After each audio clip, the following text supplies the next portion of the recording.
ما بيتفهم، إحساسك ما بيتوصف، كلامك ما بيتفهم، إحساسك ما بيتوصف. انت بتقول كرامة وهم يردوا بمهانة، انت بتقول العدل بيقولوا عنك ندل.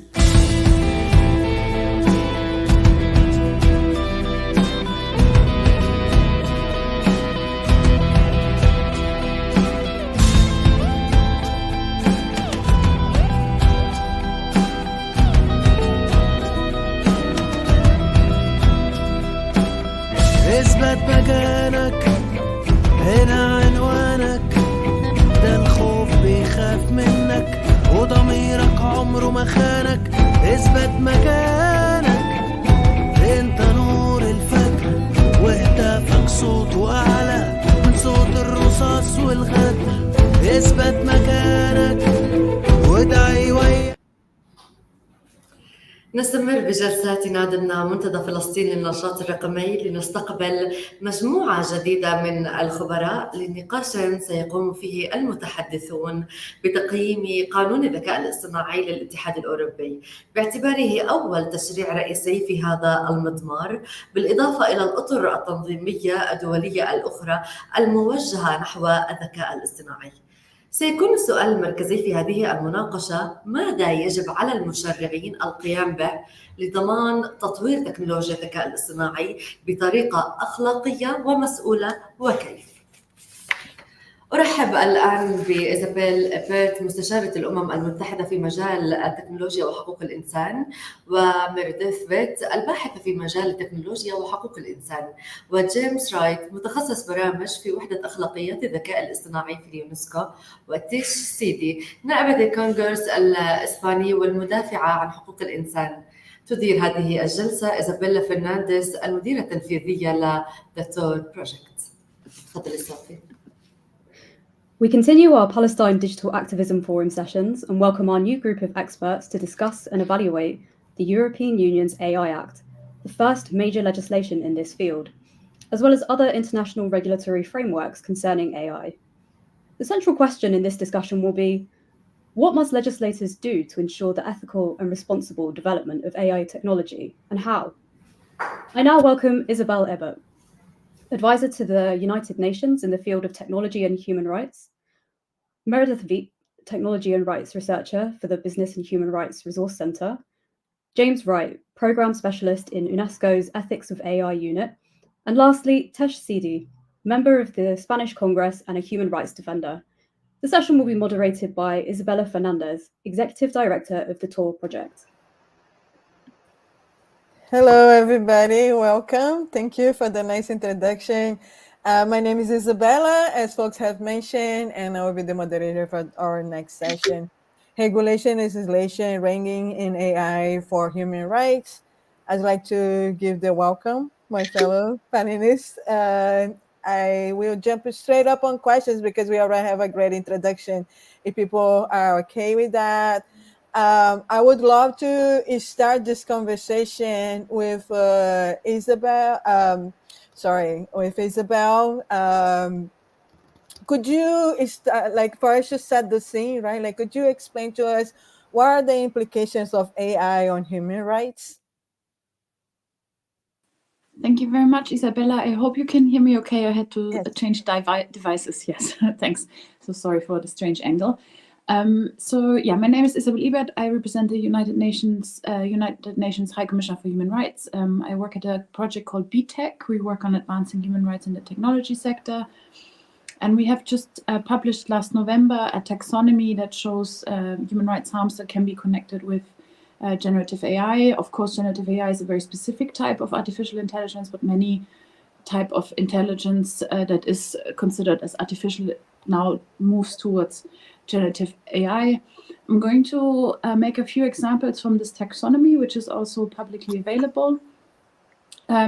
So, for example, AI can cause psychological and physical harm. So images and video generators can be used to create non-consensual sexualized content, for example. That can include synthetic sexualized depictions of real or non-consenting individuals, so-called deep fake pornography, or it can also depict violent sexual imagery. And also in that, on that side note, there's also a higher risk for the creation of child abuse sexual material. And in all cases, unfortunately, also women and children are of heightened risks. Then also with regard to freedom from discrimination, as many of you are aware, outputs of generative AI models have often overrepresented culturally hegemonic groups that can be white, Western male, heterosexual, cisgender, and those who benefit of legacies of colonialism and so forth. And this may in turn lead to misrepresentation or underrepresentation of other groups at scale. Another concern relates to the right to privacy. So, for example, users may input private or sensitive information into generative AI models to generate prompts, but they may not fully understand how their data will then be collected, stored, and used. And this data is often used to retrain the models, and it is unclear to what extent such sensitive information could reappear in subsequent hallucinations as outputs to users. So these are just a few very specific examples what can happen. I mean, generally speaking, a lot of bias and reinforcement of negative stereotypes can be an issue. It might negatively impact vulnerable groups. And as we have heard also from Timnit before, of course, in the military context, a lot of these biases and lack of accuracy can have lethal consequences. So it's an area of heightened risk. And on that note, I mean, what we evidently as the UN Human Rights Office preach is that human rights need to inform the risk management with regard to generative AI. That it needs to be embedded in generative AI. A few of the speakers will probably touch on that.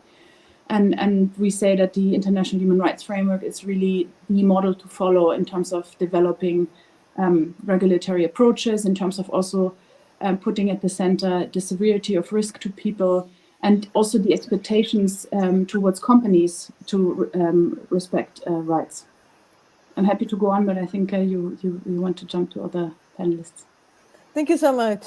Thank you for that overview. Yes, it's quite important. And I wanted to jump, if it's okay, to Meredith, because I would like to hear how could legislation such as the European AI Act can help with the types of problems that Isabel described.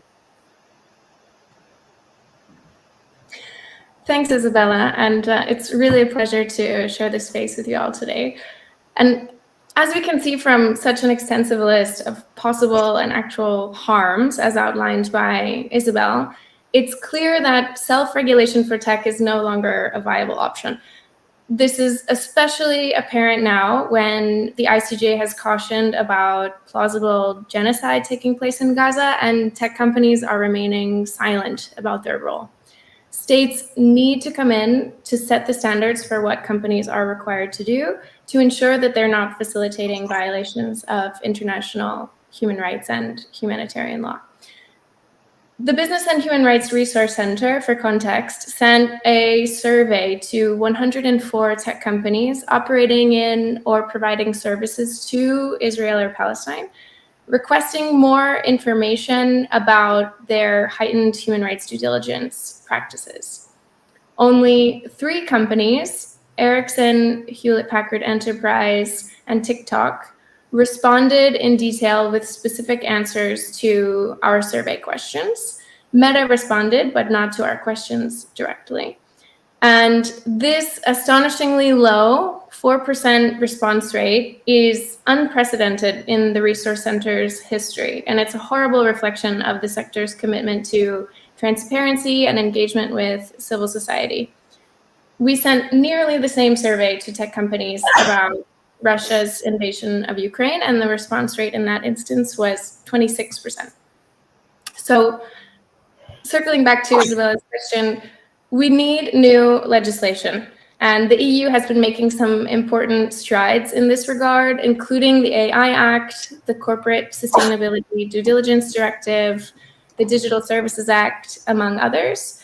And they certainly aren't perfect, but they do represent progress, especially in comparison to the US, which is lagging behind.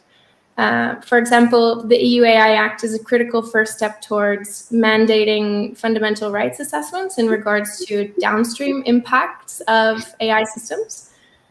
But the scope is limited by some significant carve-outs for military, defense, or national security purposes. And something else that's important to mention for this audience is that the Act does not stop EU-based companies from exporting AI systems which are banned in the EU because they pose unacceptable levels of risk. So this means that there's still a substantial risk that EU tech can continue to facilitate human rights harms in non-EU countries. And Algorithm Watch has a really great analysis about this, of all of the positive and negatives that I can post into the chat. The Research Center was also heavily involved in advocating for the tech sector to have greater scrutiny within the Corporate Sustainability Due Diligence Directive. And this CS3D mandates stakeholder engagement, grievance mechanisms, and remediation measures. And it applies across all sectors, including tech. But here too, the number of tech companies impacted is not as comprehensive as we would have hoped. For example, tech startups producing problematic AI systems are not included within the scope of the CS3D. So I say this to point out that even as we layer these different pieces of legislation on top of each other, the GDPR, the CS3D, the AI Act, there are still holes. But even given all of these gaps, there are some really important changes that are taking place which can help with addressing some of the harms that Isabel mentioned that are linked to AI.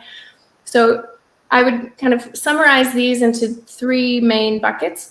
The first is that fundamental rights impact assessments and human rights due diligence are now one step closer to becoming normalized within the tech sector. The CS3D mandates due diligence across the value chain, and fundamental rights impact assessments will be required for deployers of AI systems in the EU. And these are huge wins that cannot be overstated. And we want to see these trends replicated in different regions. The second is that more people are expecting, demanding, and can now better claim their right to more transparency when it comes to the use of AI systems and technologies that are impacting them. One example is that the EU AI Act is creating a publicly accessible database to have transparency about which high-risk AI systems are being deployed in the EU. And more broadly, improved due diligence requirements and improved disclosure for companies means that others outside of the EU will be able to use that information to fuel their advocacy campaigns for equal considerations in other jurisdictions in which these same companies are operating. And lastly, an important change is that more human rights related material risk that investors should be paying attention to, namely those investors who are pumping money into undercooked and problematic technologies and AI systems, as Dr. Debru had mentioned some of the problematic trends within venture capital. It's increasingly possible now for regulators to fine tech companies millions for failing to take human rights due diligence more seriously. And increased transparency means that reputational risk is also on the rise for failing to take human rights due diligence more seriously. And as tech workers become more active in fighting for human rights within their tech companies, operational risk increases. And operational risk is when engineers refuse to continue developing technologies, or offices become occupied, or investigations cause operational delays and divert human resources. So to wrap up, I foresee that many more important cases related to tech's facilitation of human rights harms will be arising over the coming years, and especially as this type of legislation is concretized in more countries, including outside of the EU, like in Brazil. And these pieces of legislation are critical for helping to break cycles of impunity and stop the replication of the same harms that we're seeing tech companies involved in across jurisdictions. Thank you so much. That's great. And Yes, I think there's still some holes where like that it is awakening some things on people for the, especially right, like to know what to look for, and also that is a fear of hurting the pocket of the companies, right? Like when investors are also knowing like what to look for and what to demand before making an investment on such companies. I would like to jump now to James. James, I know that the UNESCO recommendation on the ethics of artificial intelligence is not necessarily a piece of legislation, but could you share how was the process to create it? Like what was considered essential steps as to build the recommendation? Sure, and yeah, hi everyone. It's great to be on this panel. Thanks a lot to the organisers of the forum.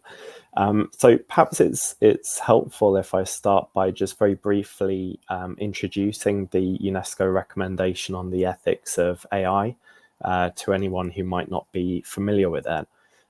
So the recommendation was adopted in 2021 by all 193 of our UNESCO member states. At the time, it's now 194 with the US having rejoined. And that makes it the only globally agreed normative standard in the domain of AI ethics to date. It's made up of 4 high-level values: the respect, protection and promotion of human rights, human dignity and fundamental freedoms. That's really at the heart of the recommendation. Also environment and ecosystem flourishing, ensuring diversity and inclusiveness, and living in peaceful, just and interconnected societies. And then those 4 high-level values are broken down into 10 principles. So things like safety and security, proportionality and do no harm, fairness and non-discrimination, and so on.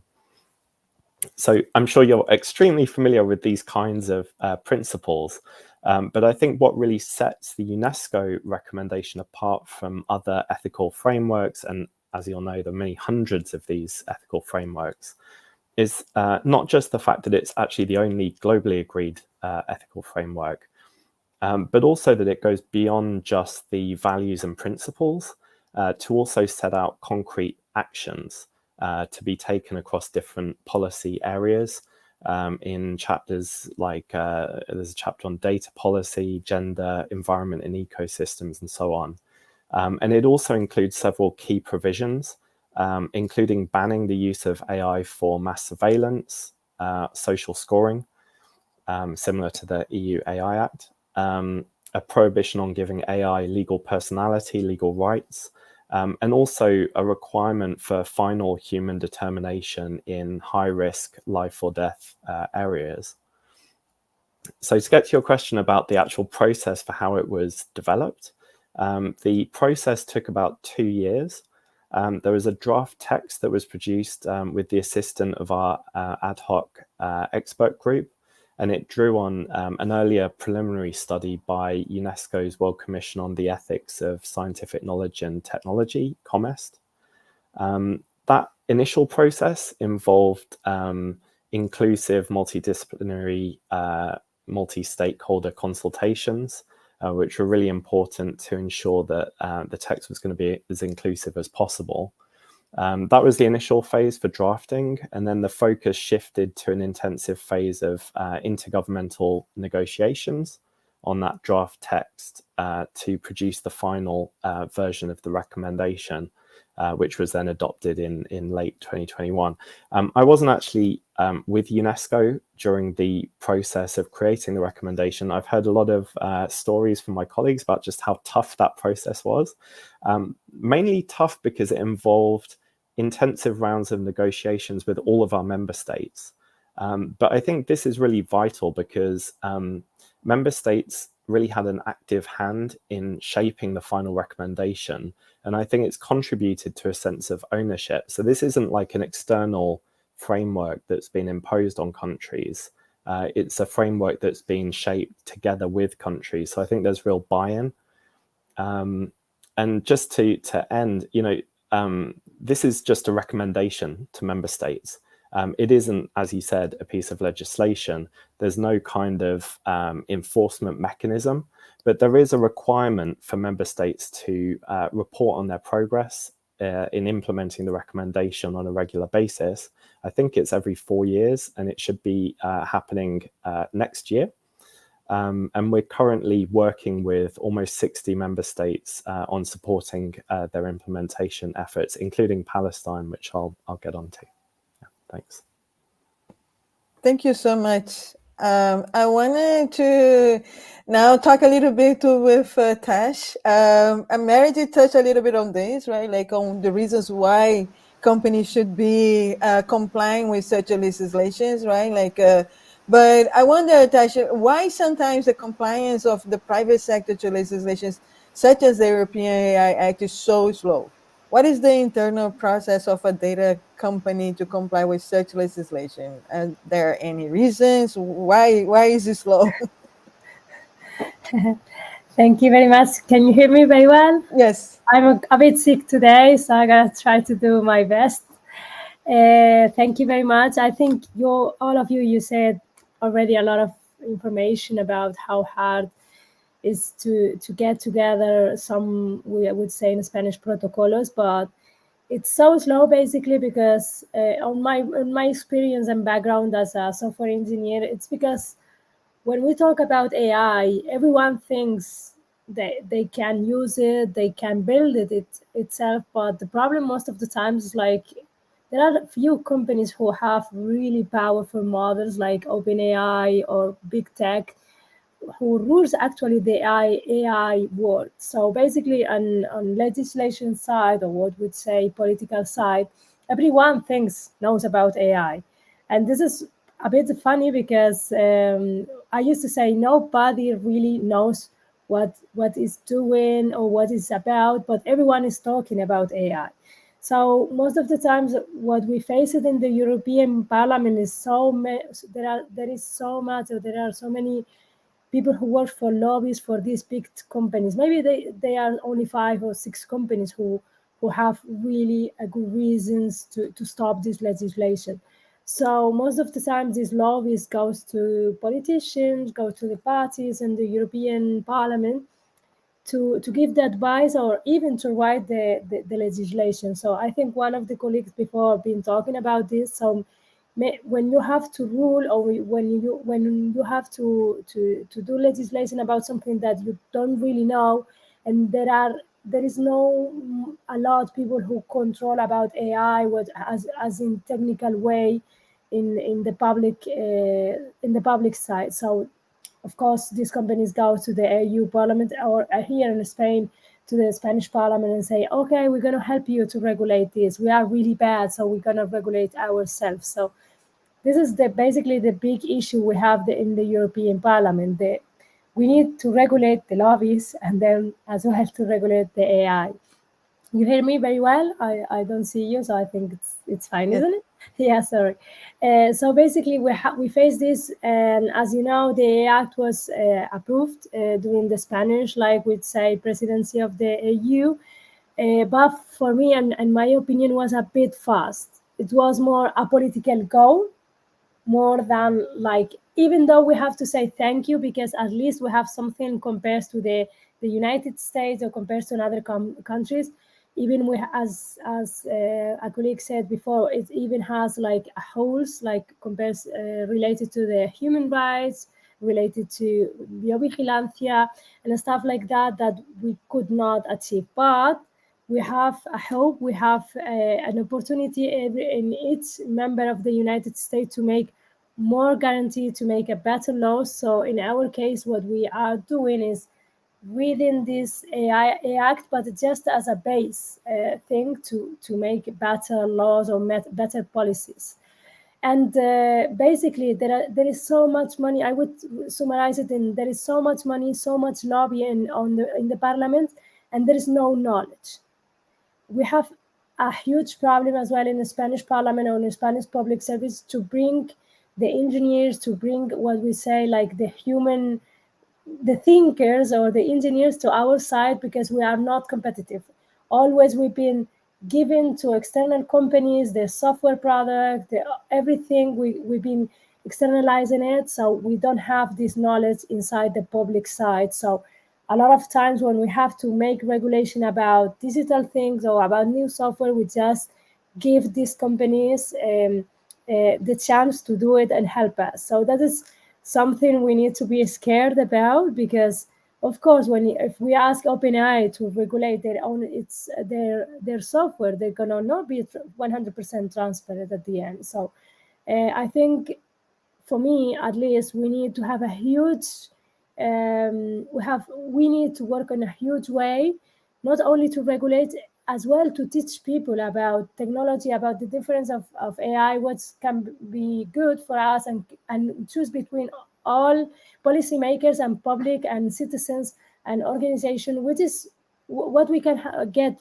from all this technology. Not everything gonna be perfect or gonna apply to us or gonna be good for our society in the future. So I think we have a huge challenge on that, educating people and educating society, because a lot of times when I have to talk about AI or I have to talk about tech things, it's not even on political agenda or media agenda. They just think, oh, okay, this tech girl talking about tech things. So that is, I think, the best thing, or the best advantage has these private companies compares to public and policymakers. I don't know if I summarize it very well, but I think we need more knowledge, more knowledge in public service, and because we are like a decade on behind of the public. And I think it's possible, because you can help doing regulation, but we always regulate US tech companies. We never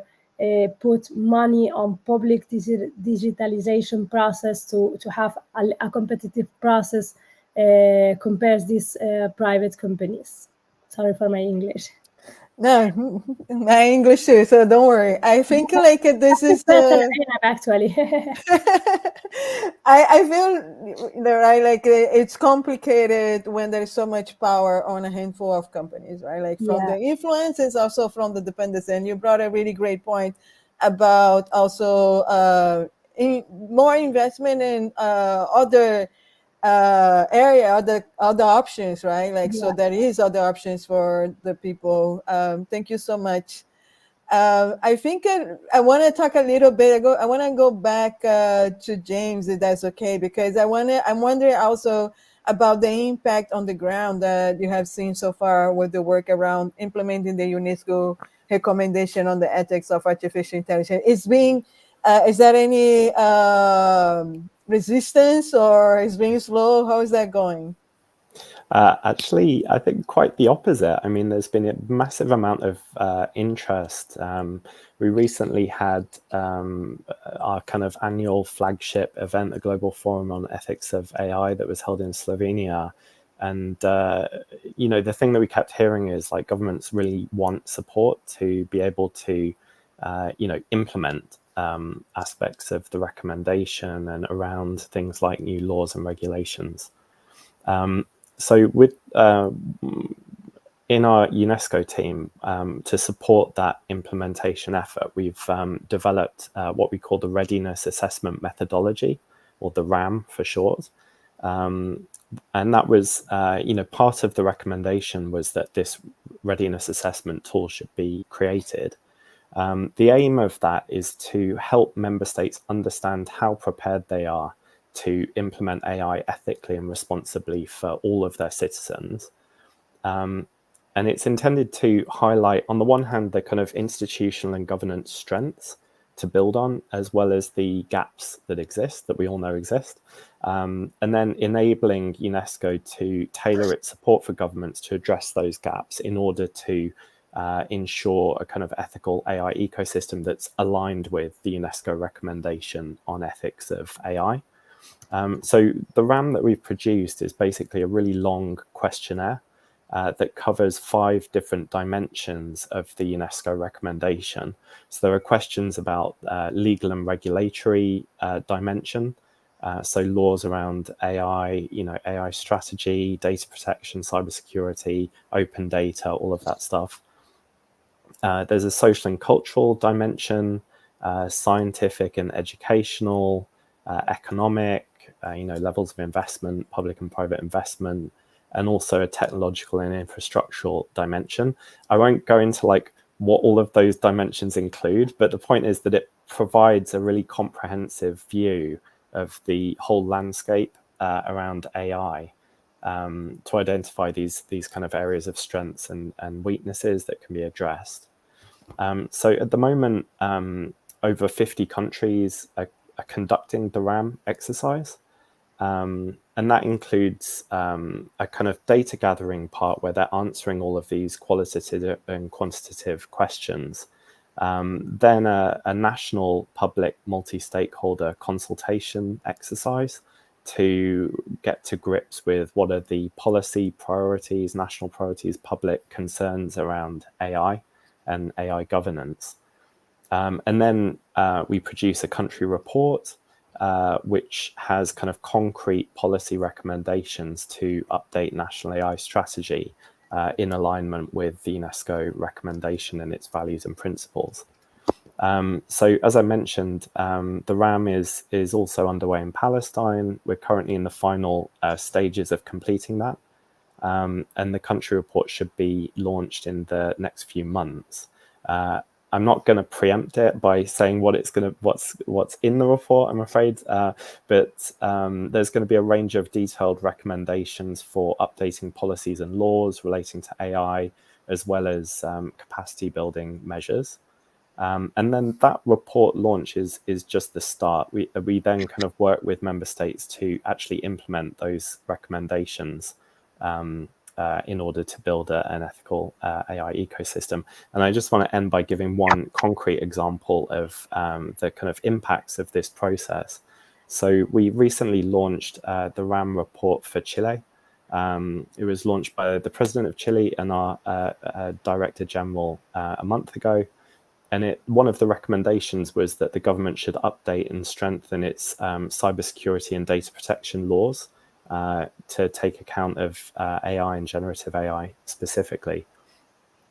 So drawing directly on that recommendation, the President of Chile recently enacted a new cybersecurity and critical infrastructure law, which was the first of its kind in Latin America, and specifically addressed the gaps that we'd identified through the RAM. We've got many countries completing the RAM this year, also piloting an ethical impact assessment tool for AI systems that we've developed. So we're really hoping to scale up some of these impacts as governments are really moving towards implementation. Thanks. Thank you so much. So it looks like the UNESCO recommendations are actually helping educate some of those legislators in the countries and guiding them into the decisions that they need to make. But we saw, right, like that, even with the legislations that exist already, the European Union AI Act, there are holes. We saw also, right, like we heard here from our fellow Palinese about how hard it is for, even though there are multiple resources for convincing tech companies into following it, but sometimes the big ones that need to be convinced and the small ones depend on the technology, right? Like for the solutions that they're building. So I want to go back to you, Isabel, because hearing all of this, like all these difficulties in the process, and I wonder, these difficulties, what type of harms can this generate? Is there a point of no return where the development and use of AI might achieve where it's like too late to address the ethical issues it can create an harm to human rights? Are we like, would you consider that we have a point of no return where this technology is already built out there and this type of interventions is too late to occur? Could you talk a little bit about that? Yeah, thanks, Isabella. I mean, of course, at the moment, we have this huge push towards regulation. Civil society is calling for it. Governments are calling for it. Some voices in business. And there's always this debate around what should we exactly regulate and why. And I think we see, I mean, certainly several camps, but two large camps that we can distinguish. On the one hand, the ones that talk about existential risk, the sort of point of no return, and on the other hand, the people that want to tackle the immediate harms and the actual harms that have been already materializing. And I think, I mean, as often the sweet spot is probably in between. We need to understand the current risks in order to be able to get a clearer picture and more accuracy around what might be happening 10 years from now. And evidently, a lot of the speakers have also spoken to a certain oligopolic power structure in the tech system. Certainly, there are many companies that are dominating the discourse. And that is also why it's so important to focus a lot on private sector responsibility in line with the UN Guiding Principles on Business and Human Rights, which is a standard that exists since 2011 and is aligned also with the multinational guidelines for the multinational enterprises at the OECD. And we work very closely together with the OECD also on their AI expert group. And the OECD is working on a due diligence guidance on AI and responsible business conduct. So it's lots of moving pieces in order to bring human rights, responsible business conduct into the headquarters of these companies that have the actual power and leverage to make some of the decisions in order to move this ecosystem towards a rights-respecting one. Just to stress that what is interesting about the UN Guiding Principles on Business and Human Rights, first of all, of course, they're built on international human rights law, the state duty to protect human rights, and there within also the duty of the state to require tech companies to respect human rights. They don't necessarily say that this is the only way to do so by legislation, by hard law, but they also speak about accompanying measures, voluntary measures, and there are some activities that the state can take in terms of export credit agencies and so forth, also not using only the stick, but also using the carrot. And it's very important to also emphasize that even in jurisdiction where a hard law doesn't exist, companies have an independent responsibility to respect human rights. And I'm just again pointing to this taxonomy that we published because it really allows to anchor this debate around AI harms within the international agreed framework of human rights, within the Universal Declaration on Human Rights that exists since 1948. What we are seeing so far in terms of, I mean, BTech really engages very closely with the human rights teams within some of these big tech companies. Often these human rights teams also have to compete against different interests within the company, right? They have to make their case why human rights need to be an informing voice for many product and service decisions. And we see that, I mean, there's some progress. At the same time, the risk assessment often at the moment lags behind the technological progress, right? The product pipelines are extremely fast, and sometimes building the human rights considerations into the product pipelines can be difficult. And that's why legislation can, of course, be an additional motivating factor, so to speak, in order to doing so, even though business interests might not be the ones that would speak for additional human rights integration. There is also a lot of work that we've been doing around technical standard setting, really working with organizations such as ISOC, IEEE, understanding how also technical standard setting can inform such choices that companies make and can also manifest how human rights can inform technical standard setting processes. We're just emerging on the other end from the AI for Good summit that ITU hosted in Geneva last week. And there were a lot of panels that actually reinforce that message that human rights need to be built into the products. They can't be like a satellite consideration. And I invite everyone to look at some of the recordings from that very important week. Thank you so much. I cannot agree more that human rights needs to be built in with the project, right? Like not a secondary talk. I wanted to let you know that your taxonomy is famous because a lot of people in the chat was asking for it. So we have shared with our audience and hopefully people will continue to spread that around. Thank you so much for mentioning it. I want to go back to Meredith because I think we one of the topics, like one of our missions in this conversation is also try to answer the question about what legislators are missing. So what are they missing? What would be the top 3 things for them to consider when building such a legislation? What would you like to share on that? So if I had to pick 3, I would say first, the need for more meaningful transparency and stakeholder engagement in line with the UN guiding principles that Isabel has been talking about. Second, the need for intersectional analysis. And third, something that Tesh mentioned, that governments themselves need to take more responsibility as critical actors within the value chain, as tech investors, as tech developers, and tech deployers for public services. Oh, and actually, I'm going to cheat and add a 4th one. I would say that governments need to take stronger stances on what technologies or AI systems are fundamentally incompatible with international law or just unacceptable for our democratic societies. So I'll try to go through these relatively quickly. The first one, stakeholder engagement and transparency.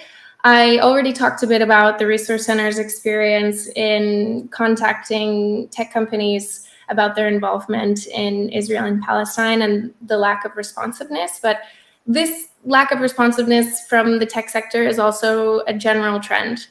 Over a 10-year period, the Business and Human Rights Resource Center has invited over 330 technology companies to respond to over 720 human rights allegations raised by civil society organizations and the media. And the response rate is 48%.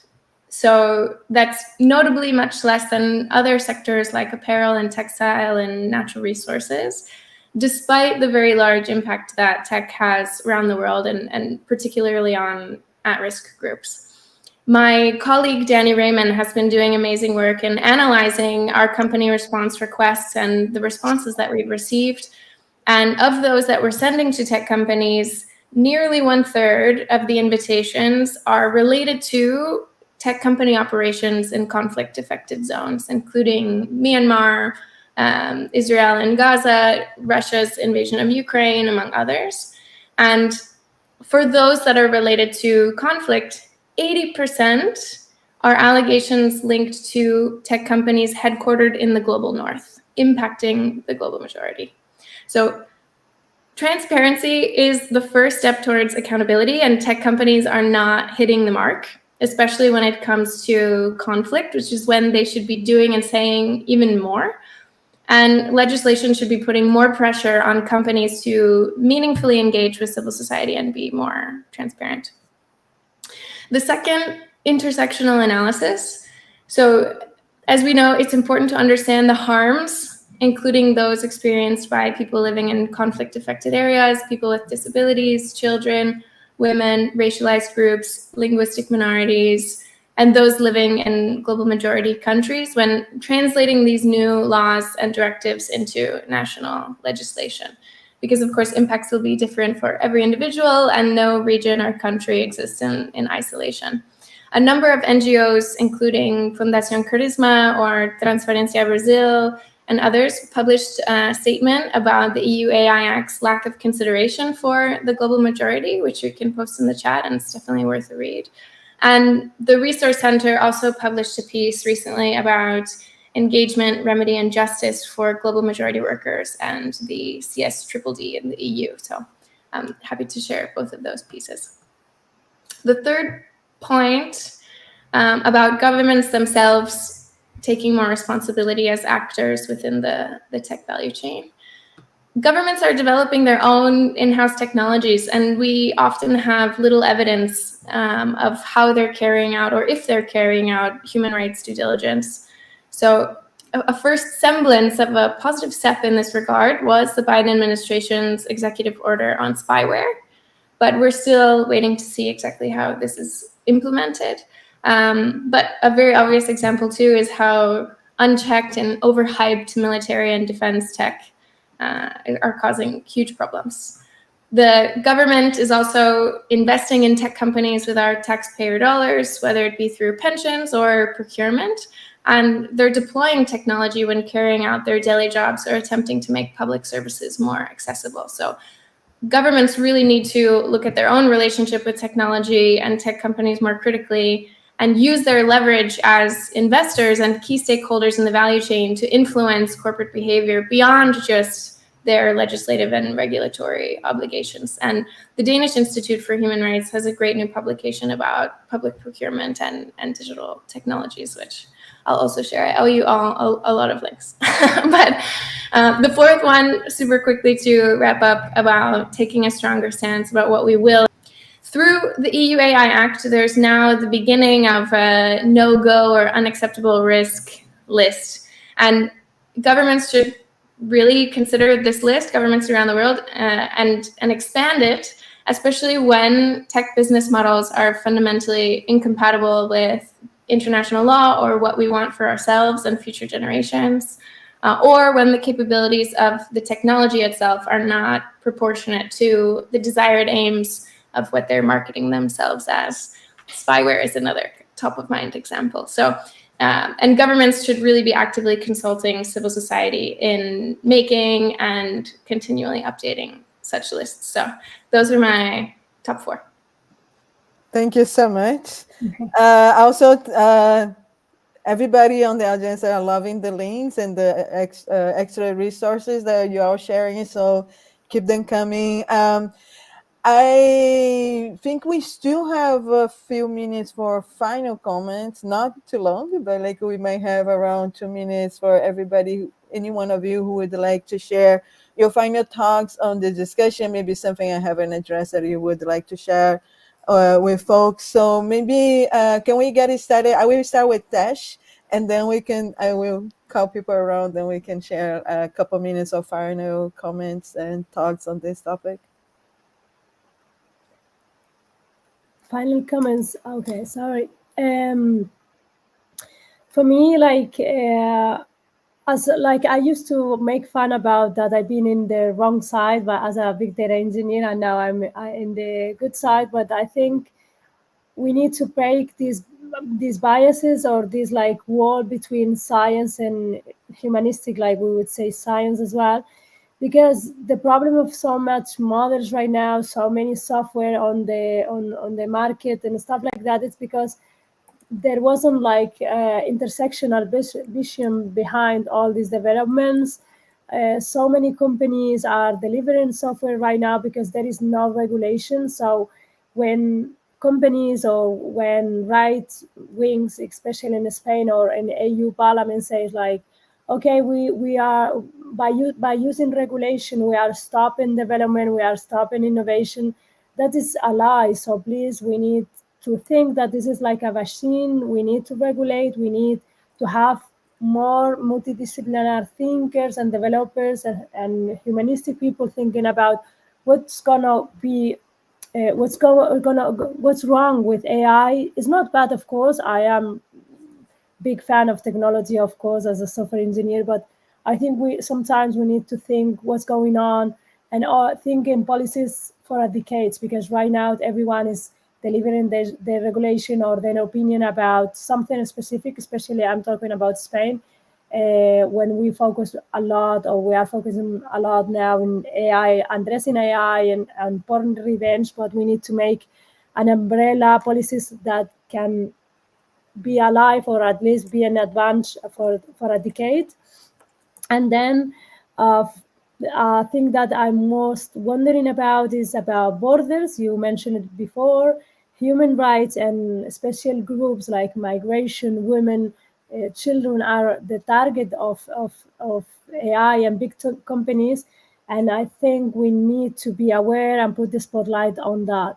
And third thing, for me, this is going to be the atomic bomb. I don't know if it's the same in English, but I think AI is used now not only in Palestine. We are using Palestine as a small laboratory, but there is so much investment, especially in Spain and in other countries, on military industry using AI, and they are putting a lot of money on this. So we need to focus. We need to put spotlight on that, because it's not only against another countries. They're gonna use it in EU in EU citizens, and I think that is something we have and we must to be aware. And we need, of course, more like tech policymakers and not only politicians on this side.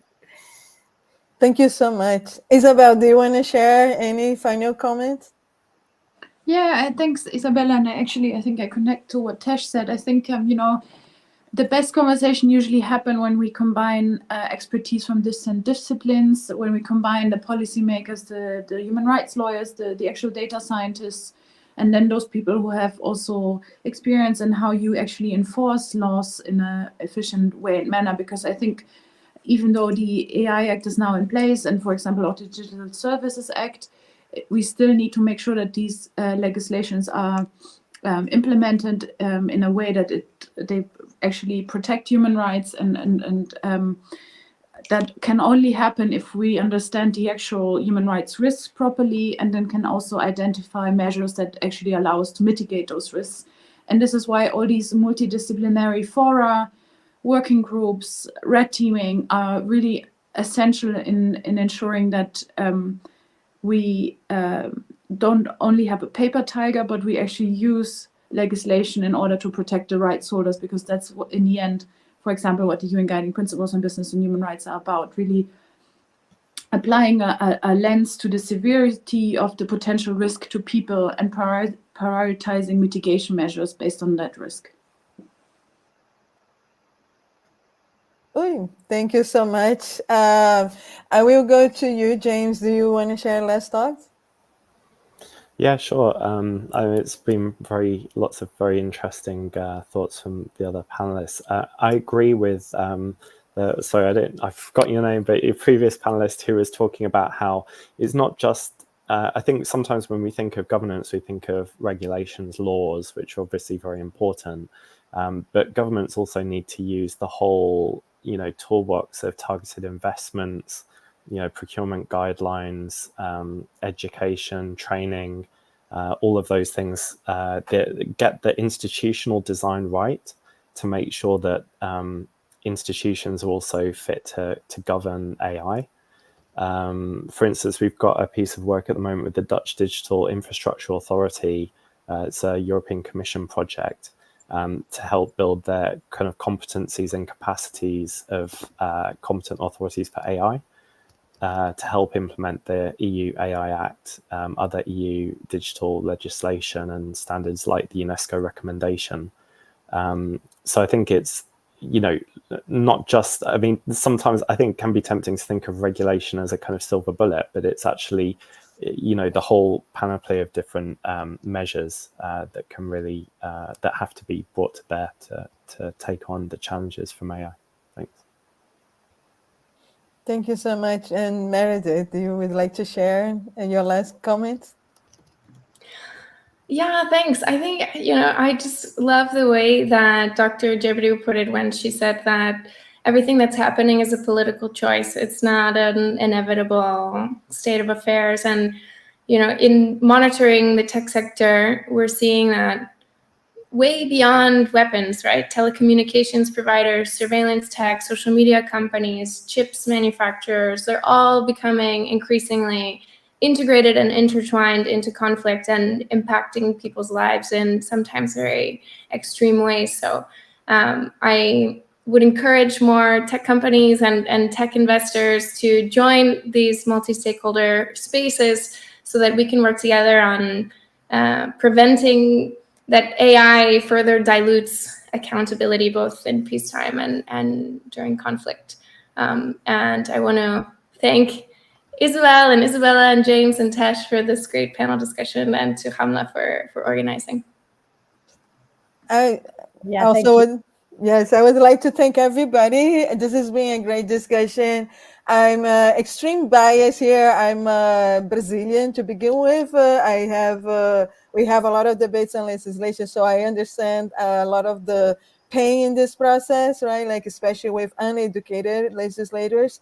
Also work on the tech industry, so I understand from within the pain of seeing the companies that you're working for committing enormous errors or like deciding on terrible things. And I'm really happy to see as Meredith mentioned, like tech workers, right, like standing up and working and bringing, right, like accountability from within. But I'm also I direct a tech organization, and our mission is to advance human rights. So we take that to the whole, like to the soul of the work that we do and everything that we do. And I would love to see, right, like the other counterparts, like in the sector, thinking in the same way, participating on the dialogue, as has been mentioned. I really appreciate the work that UNESCO is doing, right? Like in helping building some type of guide that could help the legislator understand this process and make right decisions. So yes, it was been a really great panel. I think we all learned a lot. I appreciate you all also sharing the resources. Our audience have enjoyed very much. So thank you so much for joining us today. I appreciate it.